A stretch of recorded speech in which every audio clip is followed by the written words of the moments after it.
Tuli tuossa tämmönen leffa nyt tuossa äsken katsottua kuin Texas Chainsaw. Tää on se uusin Texasin moottorisahan murhaajat. Kyllähän tässä niinku sama meininki jatkuu mitä niissä aiemmissakin leffoissa. Että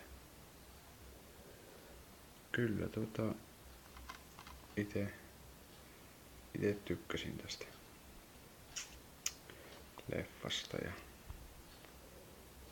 suosittelen, jos on kahtonut aiemmat Texasin moottorisahan murhaajat, niin suosittelen kyllä tätäkin, että kannattaa kahtoa. Kyllä täällä 4/5 minä annan. Että ihan mukava leffa.